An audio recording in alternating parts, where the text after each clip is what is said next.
दोस्तों नमस्कार, आप सबका बहुत बहुत स्वागत है। आज हम जानेंगे टेलीपैथी शब्द के बारे में।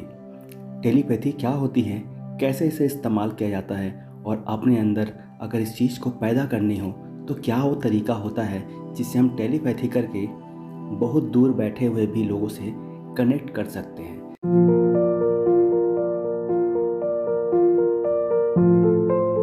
दोस्तों आप देख रहे हैं अच्छी जानकारी और आपका बहुत बहुत स्वागत है। टेलीपैथी शब्द दो ग्रीक शब्दों से मिलकर बना है। एक होता है टेले, दूसरा पैथी, जिसका अर्थ होता है दूरस्थ अनुभव यानी कि दूरस्थ ज्ञान। यह एक ऐसी शक्ति है जो मनुष्य की आंतरिक शक्ति को सक्षम बनाती है, जो उसे दूरस्थ संचार करने में सक्षम बनाती है। इसे दूर से मनचालन या दूरस्थ ज्ञान या रिमोट व्यवहार के नाम से भी जाना जाता है। टेलीपैथी के माध्यम से आप किसी दूसरे व्यक्ति के मन के भाव को समझ सकते हैं या दूर से बैठे हुए संचार कर सकते हैं। इसके लिए आपको एक उच्च स्तर के आंतरिक शक्ति और ध्यान की आवश्यकता होती है। टेलीपैथी का उपयोग करने के लिए आपको एक संचार की माध्यम की आवश्यकता होती है, जैसे कि टेलीफोन, टेलीविज़न, इंटरनेट। लेकिन आप इस शक्ति के द्वारा बिना इनकी ज़रूरत के फिर भी आप लोगों से दूर बैठे ही बात कर सकते हैं, जिसे हम कहते हैं टेलीपैथी।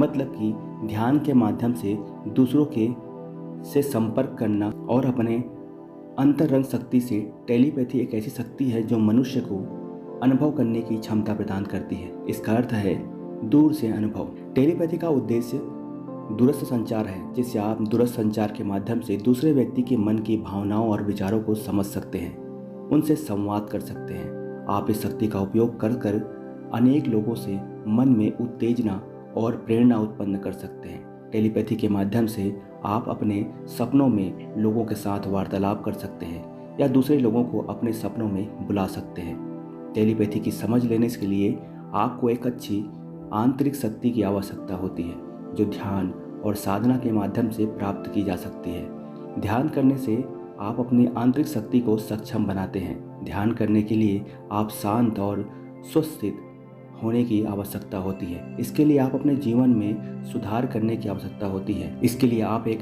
नियमित ध्यान व्यवस्था को अपनाने की आपको ज़रूरत होती है। टेलीपैथी के माध्यम से आप दूर बैठे किसी भी व्यक्ति को, किसी भी आदमी को, उससे बैठना उठना होगा, वो सब आप उसको एक माध्यम से, एक वेव्स के माध्यम से भेज सकते हैं। आप अपने संदेह और समस्याओं को उनके सामने रख सकते हैं ताकि वह आपकी समस्याओं को समझ सके। इसके बाद आपको ध्यान लगाने की आवश्यकता होगी। ध्यान लगाने के बाद आपको वह व्यक्ति अपनी आंखें बंद करना होगा। इसके बाद आपको उस व्यक्ति के भावनाओं को, मन के विचारों को समझना होगा। इसके बाद आप उस व्यक्ति के साथ भाव और विचारों को समझने लगेंगे। आप इस प्रक्रिया के द्वारा दूसरे व्यक्ति के मन के भाव और विचारों को समझ लेते हैं, तो आप टेलीपैथी के माध्यम से उनसे बात कर सकते हैं। इस प्रकार आप दूरस्थ संचार कर सकते हैं और उनसे अपने विचारों और भावों को साझा कर सकते हैं। टेलीपैथी का अधिक उपयोग भी किया जाता है, जैसे कि भविष्यवाणी करने में, दूसरों के सपने का अनुभव करने में, विद्युत के व्यवहार में नियंत्रण करने जैसे क्षेत्रों में टेलीपैथी का बहुत ज़्यादा उपयोग किया जाता है। टेलीपैथी को सीखने के लिए ध्यान की आवश्यकता होती है, जो ध्यान के अभ्यास द्वारा विकसित की जा सकती है। इसके लिए आपको ध्यान के अभ्यास के लिए स्थिर रहने और अपने मन को शांत रखने की आवश्यकता होती है, और इस अभ्यास को बार बार करने से आपके अंदर वो विचारों को दूर तक भेजने की शक्ति उत्पन्न हो जाती है, जिसे हम टेलीपैथी शक्ति कहते हैं। इसके लिए आपको स्थिर रहने के लिए अभ्यास करना होगा, अपने मन को शांत रखना होगा।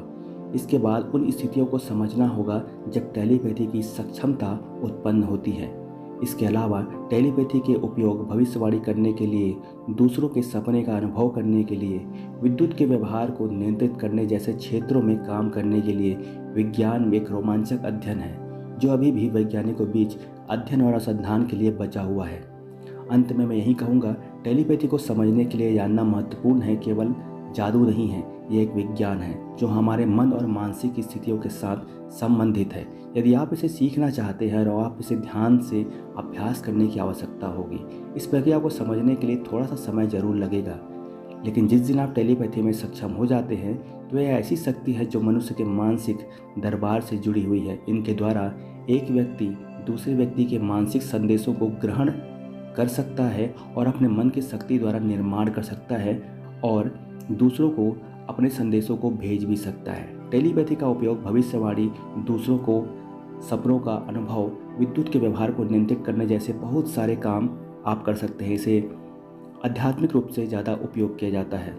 टेलीपैथी आमतौर पर दो तरह की होती है, दूरसंचार टेलीपैथी और संचार टेलीपैथी। दूरसंचार टेलीपैथी में एक व्यक्ति दूसरे व्यक्ति के मानसिक संदेशों को ग्रहण करता है जो फिजिकल दूरी पर होते हुए भी भेजे जाते हैं। इसके विपरीत संचार टेलीपैथी एक व्यक्ति दूसरे व्यक्ति के मानसिक संदेशों को ग्रहण करता है जो फिजिकल दूरी से नहीं भेजे जाते हैं। आपको ये वीडियो कैसे लगी, इसके बारे में और डिटेल से आपको जानना हो तो आप कमेंट करें। हमारे डिस्क्रिप्शन में आपको सभी तरह के सोशल लिंक्स मिल गए हैं, उस प्लेटफॉर्म को भी ज्वाइन कर लीजिए। आपको कहीं ना कहीं अद्भुत और दुर्लभ जानकारी हमेशा आपको मिलेगी। दोस्तों, फिर से आपका बहुत बहुत धन्यवाद। वीडियो अगर पसंद आ रही होगी तो वीडियो को लाइक, शेयर, सब्सक्राइब जरूर कर लीजिए। मिलते हैं फिर से एक और नए वीडियो के साथ, तब तक के लिए धन्यवाद।